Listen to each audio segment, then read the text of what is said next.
오늘 주시는 하나님의 말씀은 구약성경 룻기 1장 말씀입니다. 구약성경 401쪽에 있습니다. 룻기 1장 6절에서 18절 말씀까지 6절에서 18절 말씀까지 한 절씩 교독하시겠습니다. 제가 먼저 1장 6절 말씀을 읽겠습니다. 그 여인이 모압 지방에서 여호와께서 자기 백성을 돌보시사 그들에게 양식을 주셨다 함을 듣고 이에 두 며느리와 함께 일어나 모압 지방에서 돌아오려 하여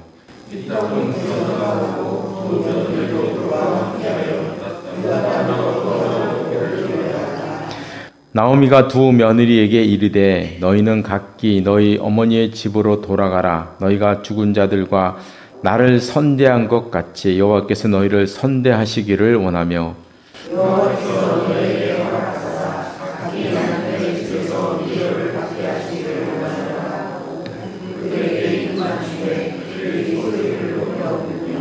나오미에게 이르되 아니니이다. 우리는 어머니와 함께 어머니의 백성에게로 돌아가겠나이다 하는지라.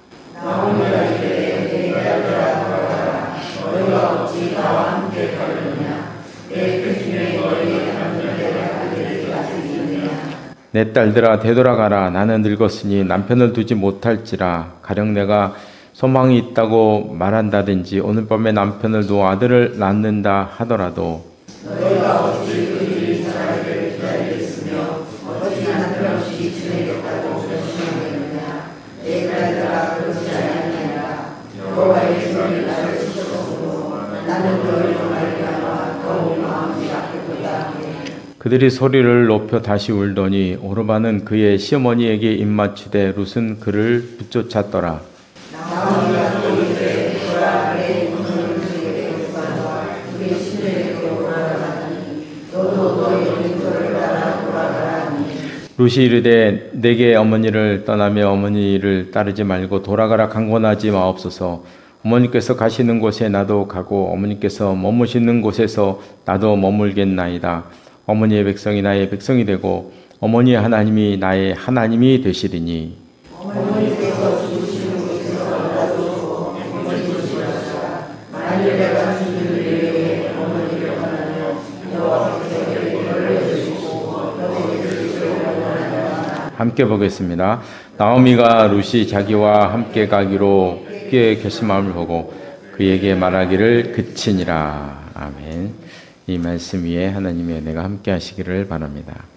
예, 우리가 지난주에는 우리 나오미 가정이 이스라엘 땅에 있었던 흉년과 그리고 많은 재난 때문에 모압 땅이라는 곳에 이주해서 10년 이상을 지내면서 수많은 어려움을 당하는 장면을 보았습니다. 여기 지도를 보시면 여기가 갈릴리 호수고 여기가 사해입니다. 요 가운데 흐르는 게 요단강. 그래서 갈릴리, 요단강, 사해를 기점으로 왼쪽에는 이스라엘, 오른쪽에는 이제 암몬, 모압, 에돔, 미디안 이런 민족이 이제 살고 있었는데요. 이쪽에는 이제 이집트가 있고요. 예, 그 모압이 이쪽에 있습니다. 큰 재난이 닥쳐와서 예루살렘 바로 밑에 베들레헴에 살던 여기가 이제 베들레헴에 여기 살던 나오미 가족이 더 이상 견디지 못하고 모압 땅으로 이주하게 되었습니다. 사실 이스라엘 사람들이 그 우상을 섬기는 이방 땅에 이주하는 게 이게 드문 일입니다. 드문 일인데요.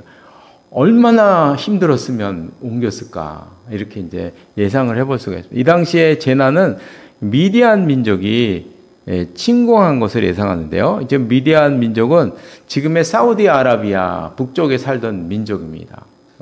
사우디아라비아의 전신이다. 이렇게 생각하셔야 될 것 같아요.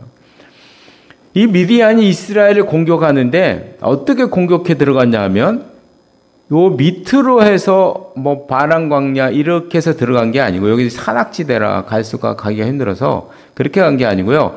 미디안이 이 위로 쭉 올라가서 요단강을 건너서 치고 내려온 곳입니다. 예, 미디안 쭉 올라가서 요단강에 치고 내려갔어요. 그래서 성경에 보니까 가사까지 점령당했다 이런 얘기를 했어요. 얼마나 위급했으면 이 요단강에서부터 가사까지 치고 내려왔으니까 여기는 보면 베들레헴도 여기 있었고 이 전체가 다 미디안 손에 괴로웠다. 요즘 말로 하면 미디안 손에 넘어갔다. 예루살렘, 베들레헴, 가사 다 넘어갔다. 이렇게 생각해도 틀리지 않고요. 그래서 6.25 전쟁으로 예상해 보면 글쎄 낙동강 벨트 빼놓고는 다 넘어갔다.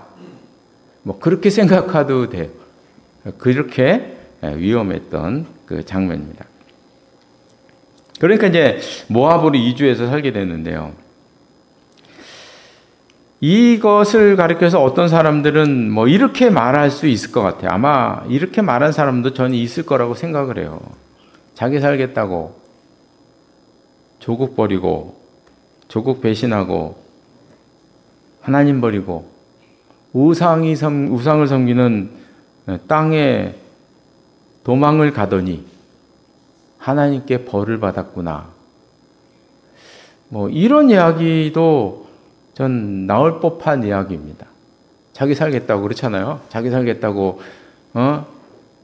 하나님 버리고 조국 버리고 배신하고 배신자 프레임이 충분히 있을 수 있는 그런 상황입니다. 뭐 실제로 이렇게 말하는 사람, 지금도 이렇게 말하는 사람들이 많이 있죠. 많이 있습니다. 그래서 믿는 사람들은 사업에 성공해야 되고 믿는 사람들은 건강해야 한다. 그래서 어떤 성도가 고난을 당하면 믿음이 없다. 믿음이 없어서 저렇다. 뭐 기도하지 않든 저렇다. 뭐 이렇게 이야기하는 프레임. 이런 것들이 뭐 지금도 많이 이야기하는 것입니다. 만약에 그렇다면 믿음의 조상들이 받은 고난은 설명할 길이 없습니다. 예를 들어서 요셉이 막 노예로 팔려가고 감옥에 누명을 써서 감옥에 들어가고 막 이런 어마어마한 고난을 받았는데 그럼 뭐 요셉이 하나님을 배신해서 요셉이 믿음이 없어서 그런 일을 당했나? 그런 논리라면 요셉이 믿음이 없어서 하나님을 배신해서 그렇게 당했다고 말을 해야 돼요. 근데 요셉 보고 그렇게 말할 수 있는 사람이 어떻게 말합니까? 요셉을 말해서 요셉의 고난을 설명할 길이 없는 것입니다. 그래서 어려움이라고 하는 것은 믿음이 있으나 없으나 다 당하는 것입니다. 하나님을 믿는다고 고난을 피해갈 수는 없는 것입니다. 그래서 코로나 오면 다 코로나 당하는 것이고요. 경제 위기 오면 다 경제 위기 오는 것이고요. 다 그런 것입니다. 피해갈 수가 없는 것입니다. 오히려 믿음이 좋은 사람들에게 더 큰 고난이 올 때가 많다. 성경이 우리들에게 가르쳐주고 있습니다. 아까 봤던 다윗도 그렇게 하나님을 잘 섬기는 세상에 다윗 같은 사람이 어디 있나요? 오늘 화면에서 그런 사람이 어디 있습니까? 그렇죠? 그런 사람이 지금 졸지에 도망자가 돼가지고 도망자의 죽을 고비를 넘가면서 도망 다니고 있지 않습니까? 그 믿음 좋은 사람들에게 더 큰 고난이 올 때가 많다는 것이죠. 오히려 많다는 것입니다. 우리가 보는 룻기는 무엇보다도 룻의 신앙 고백이 대단히 유명하고 중요합니다. 그래서 오늘 15절에서 18절에 나와 있는 이 룻의 고백을 지난주에 이어서 다시 한번 읽어봤는데요. 룻은 두 가지의 신앙 고백을 합니다. 뭐 여러 가지 얘기하지만 딱 두 가지로 요약하는데 16절 하반절에 보면 첫 번째는 이런 얘기를 합니다. 어머니의 백성이 나의 백성이 될 것입니다. 앞으로 어머니의 백성이 나의 백성입니다. 이런 신앙 고백하는데요. 이 말에는 중요한 의미가 있습니다. 이 말은 자기 민족 모압을 버리겠다는 것입니다. 내 민족 모압 버리고 이제부터 이스라엘을 나의 민족으로 그렇게 받아들이겠다는 것입니다. 두 번째로 16절 끝에 보면 이런 얘기를 합니다. 어머니의 하나님이 나의 하나님이 될 것입니다. 여기도 중요한 뜻이 있는데요. 자기 민족의 신 모압의 신을 난 버리겠다는 것입니다.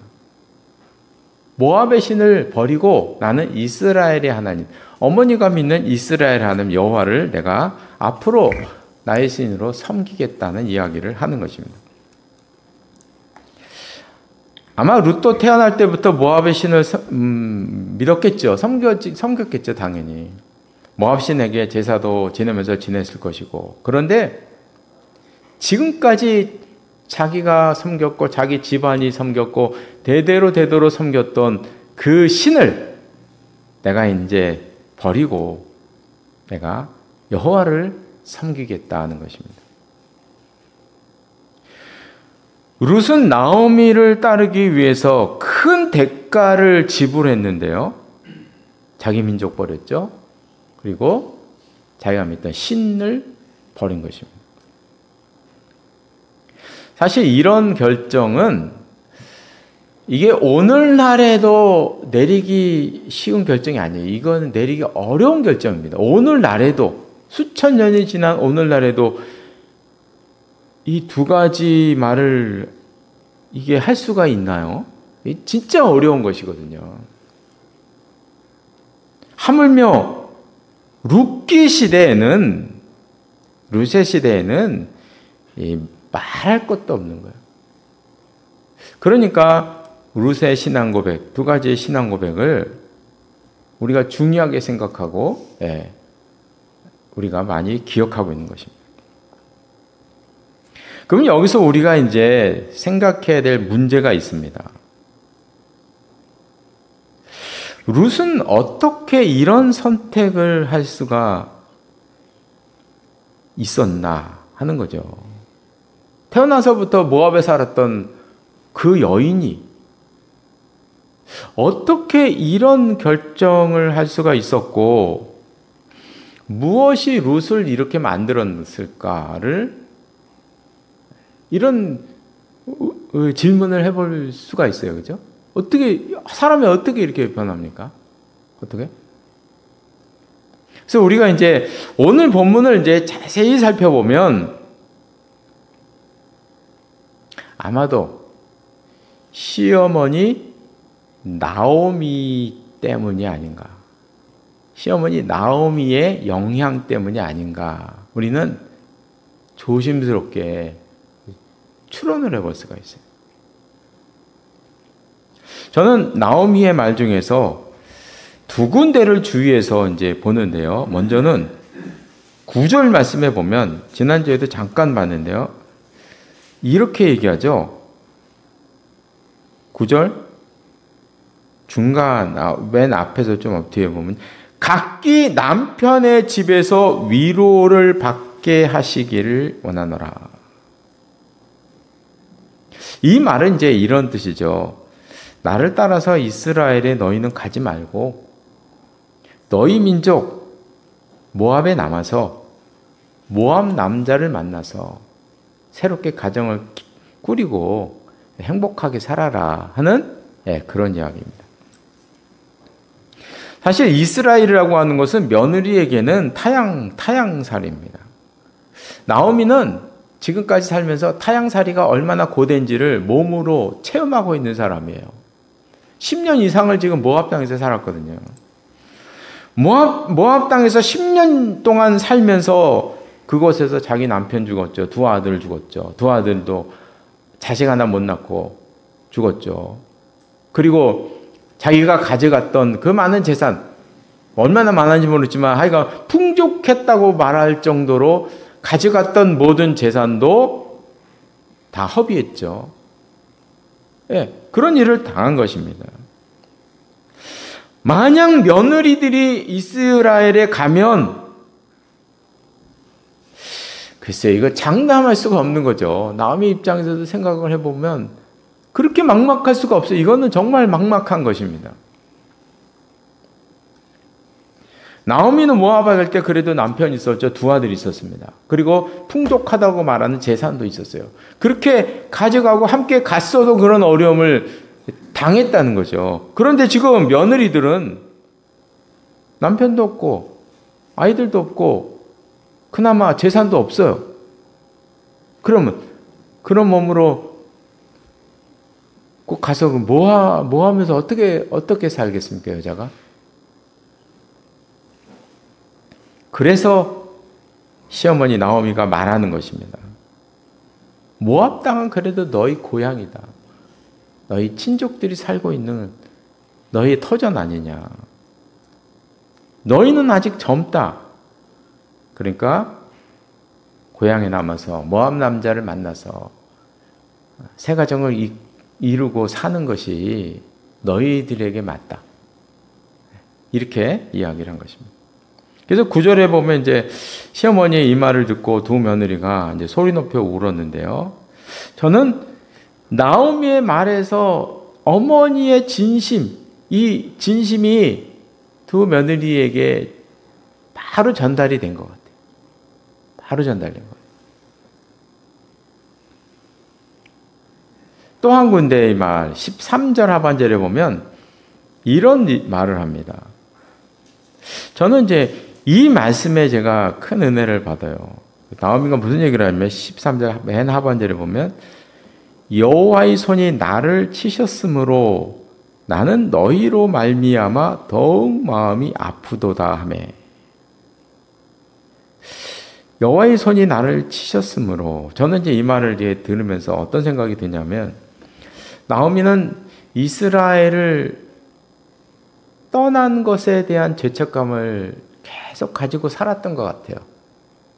사실 아무리 그 재난이 있고 고난이 있고 여러 가지 이유가 있었지만 그 이스라엘 사람이 이게 우상을 섬기는 지역으로 이주한다는 자체가 쉬운 결정이 아니거든요. 그러니까 지금 나오미는 그거에 대한 그 죄책감, 내가 하나님을 떠난 것이 아닌가에 대한 죄책감, 이런 죄책감을 늘 가지고 있었다 하는 것을 이 말에서 우리가 느낄 수가 있어요. 이방 땅에 있었으니 예루살렘에서 1년에 3번 있는 절기에 갔겠나요? 그렇죠?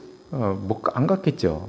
그리고 그 땅에서 하나님께 제사라도 제대로 자기네들끼리 했을 거라고 생각이 드는데 이게 제대로 드렸겠느냐 하는 것입니다. 그래서 하나님을 떠났다고 하는 이 죄책감, 이게 늘 나오미의 마음을 짓누르고 있었다 하는 것을 이 말에서 알 수가 있습니다. 근데 진짜 중요한 말은 그 다음 말이에요. 너희로 인해서 더욱 마음이 아파. 이 말씀의 의미는 이런 것입니다. 하나님께서 나를 친 것이지 너희를 친 것이 아니다. 그러니까 우리 집안이 지금 이런 고난을 당한 것은 너희 잘못이 아니다. 이게 내 잘못으로 인한 것이다. 이 지금 그런 이야기를 하는 것입니다. 오히려 나 때문에 너희들이 함께 고통을 당하는구나. 이런 이야기를 하는 것입니다. 저는 이제 이 본문을 보면서 이런 생각을 이제 해봤어요. 옛날 우리나라 같으면 어떻게 말했을까요? 이 두 며느리한테. 이방 계집을 드리는 것이 아닌데. 이제 많이 들어본 거 아닙니까? 그죠? 이방 계집을 드리는 게 아닌데. 이방 계집 드려가지고 집안이 망했구나. 저는 그냥 제가 농담으로 한 게 아니고 진짜 그렇게 얘기했을 거라고 저는 확신하고 있어요. 그렇게 얘기하지 않겠어요? 어디 친정으로 갑니까? 친정으로. 평생 수절하면서 죽든지 살든지 자기 집 귀신이 돼야지. 이렇게 얘기 안 할까요? 우리나라 옛날 같으면. 저는요, 이런 얘기를 간혹 들어요, 간접적으로. 결혼한 지 얼마 안 됐는데, 다시 이제 친정으로 돌아온 거죠. 이유가 기가 막혀요. 결혼하던 날 보일러가 깨졌대요. 결혼하던 날 애지중지하던 항아리가 깨진 거예요. 문제는 보일러 항아리에 있었습니다. 여자가 잘못 들어와서 보일러가 터졌다. 이렇게 얘기하는 거죠. 이게요, 뭐 100년 이전의 얘기가 아닙니다. 지금의 얘기예요. 지금 오늘날 살아가는 우리 주변에 일어나 있는 이야기들이에요. 여자가 잘못 들어와서 자기들이 보일러를 잘못 관리한 거지. 예약으로 틀어놓고 나가면 깨집니까 그게?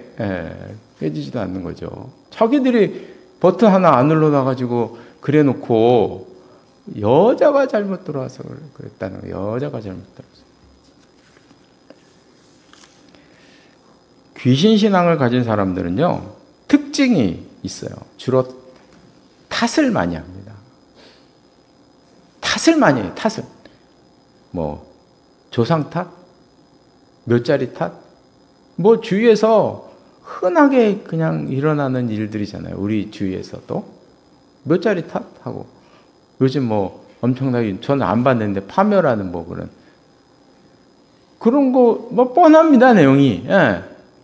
몇 자리 움직여서 귀신이 그 한 거 아니에요. 몇 자리 탓, 뭐 조상 탓, 심지어 뭐 날짜 탓도 해요. 날짜 탓. 날짜 탓. 어떤 사람은 커튼 탓을 하더라고요.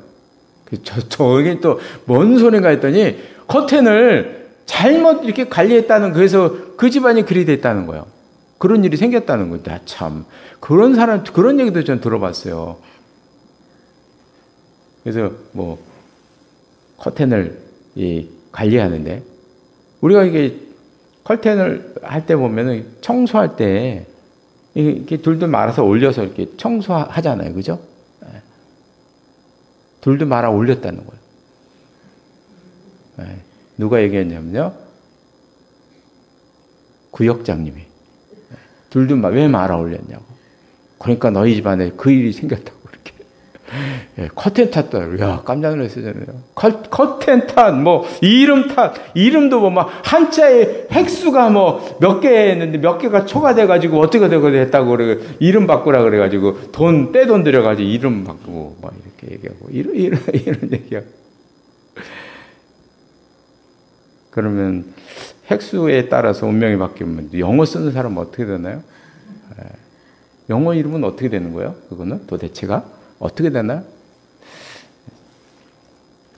하여간 뭐 귀신 때문에 보일러가 뭐 터지고 뭐 항아리가 깨지고 그 사람이 들어오니까 자기 집 귀신이 노했다는 거예요. 한마디로 얘기하면 자기 집 귀신이 노해서 그게 깨졌다는 거죠. 그래서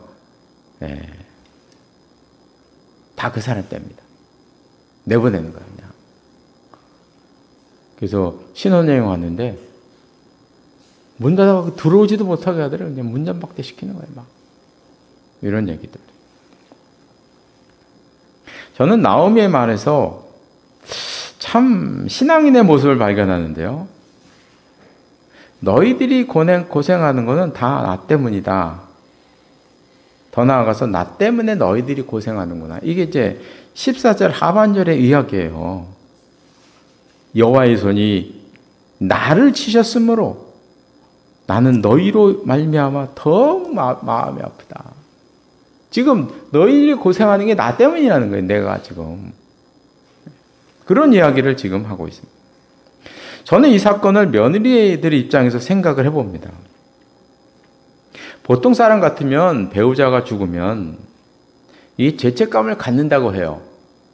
저는 아직 당해보지 않아서 그런데 보통 사람들께 다 얘기하고 들어보면 이제 너무 마음에 걸리는 게 많은 거죠. 그 여자가 죽으면 이제 죄책감이 생겨요. 내가 잘못해서 빨리 이렇게 죽은 게 아니냐.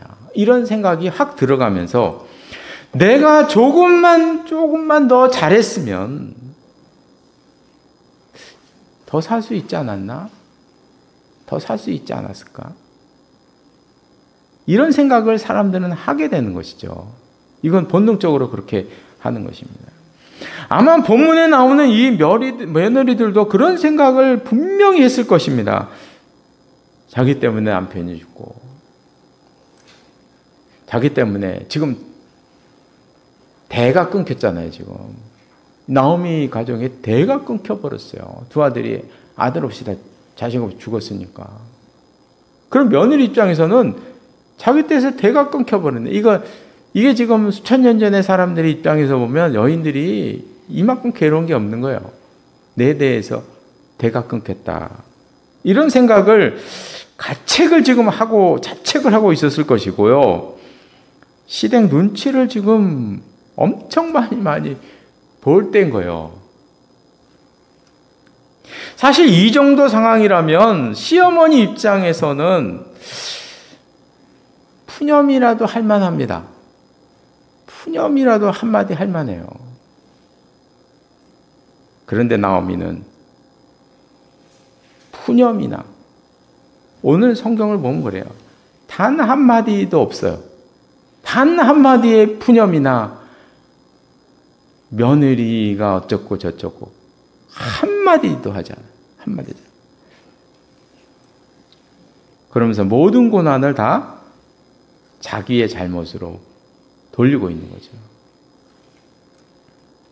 그래서 이제 14절에 보면 이제 그들이 그 어머니의 그 진심 어린 그 말을 듣고 같이 또 셋이 부둥켜 안고 같이 또 우는 장면이 나와요.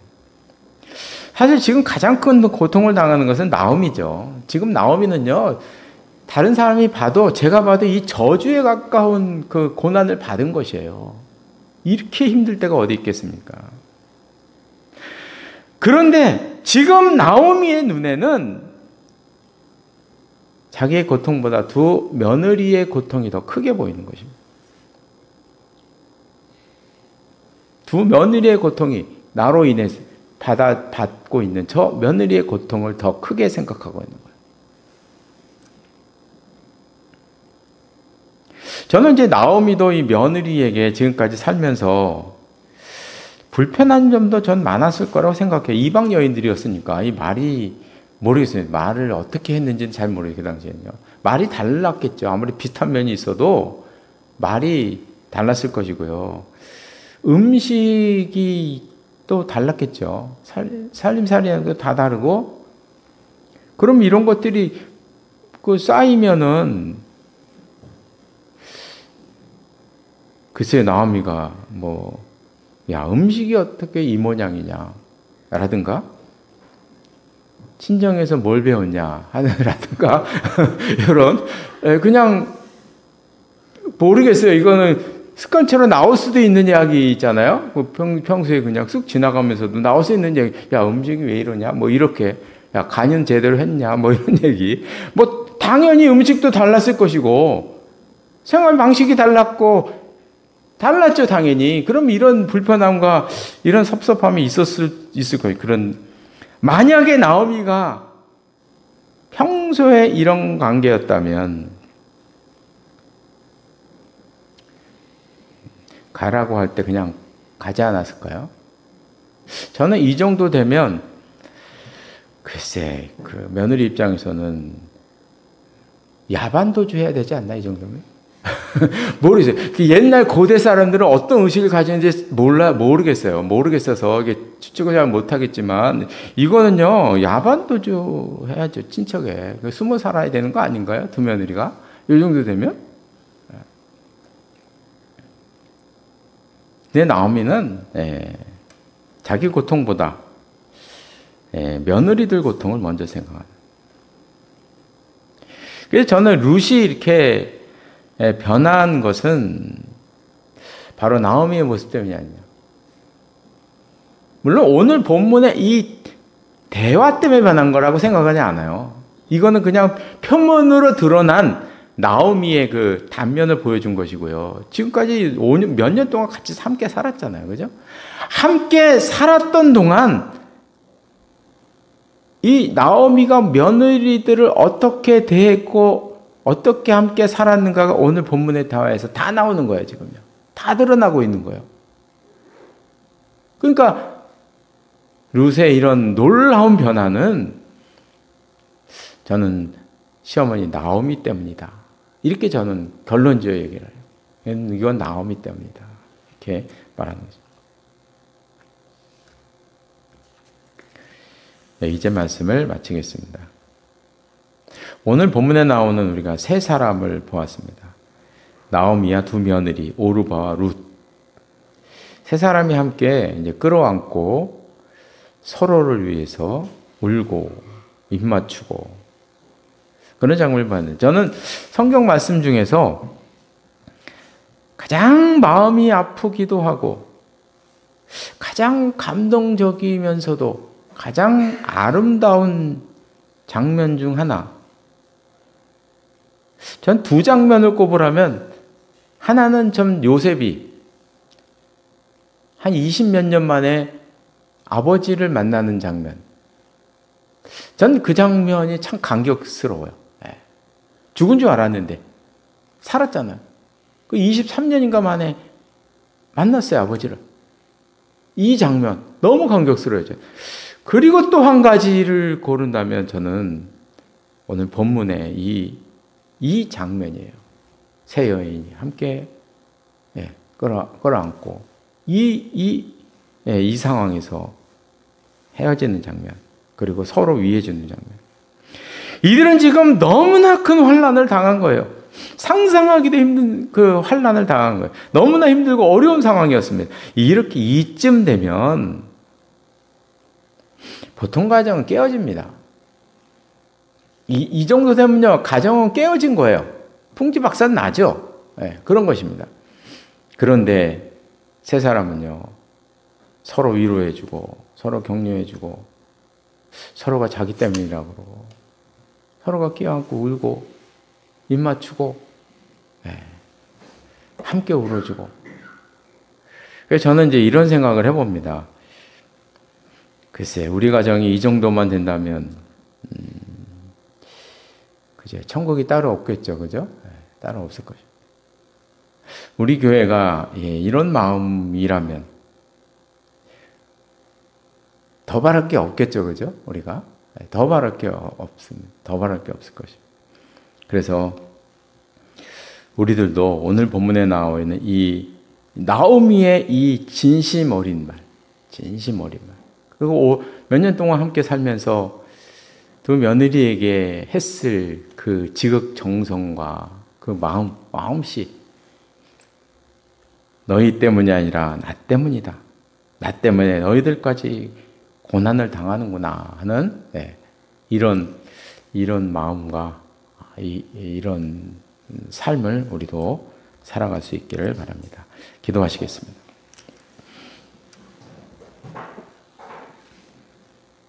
하나님 아버지, 우리가 오늘 본문 가운데서 너무나 아름다운, 마음이 아프기도 하지만 정말 감동적이고 아름다운 장면을 보았습니다.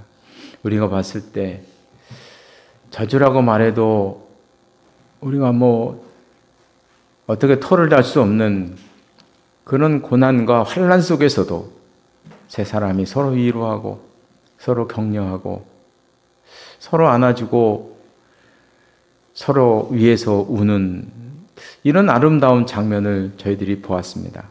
하나님 아버지, 기도하는 것은 저희들에게 은혜를 베풀어 주셔서 저희들이 살면서 어려움을 당하지 않을 수가 없는데, 그런 상황 속에서도 오늘 본문에 나와 있는 이 세 사람처럼 그런 마음을 가지고 서로 위로하며 사랑하며 살아가는 저희들의 삶이 될 수 있게 하시고 저희 가정과 교회가 될 수 있도록 주님 인도하여 주시옵소서.